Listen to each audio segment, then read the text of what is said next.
တခါတော့လူတယောက်ကမျက်မမြင်တငယ်ချင်းတယောက်ကိုထမင်းဖိတ်ကြွေးထမင်းဆိုင်နဲ့အချင်းကတော်တော်လေးနောက်ကျသွားပြီးမိုးချုပ်သွားတယ်မျက်မမြင်တငယ်ချင်းကလည်းမိုးရမ်းချုပ်ပြီးပြန်တော့မယ်လို့ပြောတာပေါ့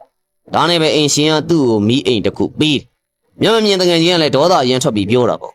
ကျွန်တော်ဟာမျက်မမြင်တယောက်လို့သိနေပါလေနဲ့ကျွန်တော်ကိုမီးအိမ်တစ်ခုပေးတာကျွန်တော်ကိုလှောင်နေတာလားအိမ်ရှင်ကလည်းပြန်ပြောတာပေါ့ကျွန်တော်တင့်ကိုအလေးထားလို့မလို့မီးအိမ်ပေးတာပါတင်ရမမြင်ရပေမဲ့တခြားသူကမြင်ရတယ်လေဒါကြောင့်မို့လို့ညအမောင်ထဲမှာတခြားသူကတင့်ကိုမတိုက်မိနိုင်တော့ဘူးပေါ့မျက်မမြင်တငယ်ချင်းကလည်းသဘောပေါက်နားလဲသွားပါတယ်နားလဲသဘောပေါက်တာချင်းမတူရင်နောက်ဆုံးရလက်ကမတူကြကျွန်တော်တို့နေရာချင်းလဲပြီးစဉ်းစားပေးဖို့လိုတယ်ဘယ်ကိစ္စမဆိုမတူရင်ရဲ့ရှုထောင့်အနေကြည့်ရင်မတူတဲ့အမြင်ရှိ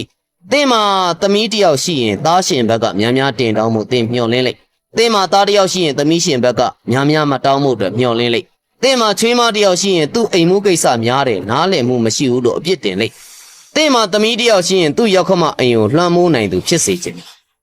တင်လမ်းလျှောက်တဲ့အချိန်ကကားမောင်းသူတွေကိုအမြင်ကတ်တင်ကားမောင်းနေချိန်လမ်းလျှောက်သူတွေကိုကြည့်မရတင်အလုပ်သမားဖြစ်နေရင်တင်ရဲ့တထေးကကက်စီနဲ့အာနာပြလုံးတယ်လို့ယူဆတင်တထေးဖြစ်တဲ့အချိန်တင်အလုပ်သမားတွေကခိုကတ်တယ်တာဝန်ယူခြင်းစိတ်မရှိဘူးလို့ယူဆတင်ဝယ်ယူသူဖြစ်တဲ့အချိန်ဈေးရောင်းသူကအမျက်ကြီးစားလုံးနဲ့သတ်မှတ်တယ်တင်ဈေးရောင်းသူဖြစ်တဲ့အချိန်ဝယ်ယူသူကဈေးစစ်တက်လုံးတယ်လို့သတ်မှတ်တယ်အမြဲတမ်းကိုယ်နေရာနေပဲမကြည့်ဘဲနဲ့တခြားသူဘက်ကနေကြည့်ပေးပါနေရာလဲပြီးတပားသူအတွက်လည်းစဉ်းစားပေးဖို့လိုပါတယ်တခြားသူရဲ့ဒုက္ခကိုနားလည်ပေးနိုင်တာဂရုစိုက်မှုတစ်မျိုးပါတခြားသူရဲ့ခက်ခဲကိုနားလည်ပေးနိုင်တာအကျဉ်းနာခြင်းတစ်မျိုးပါ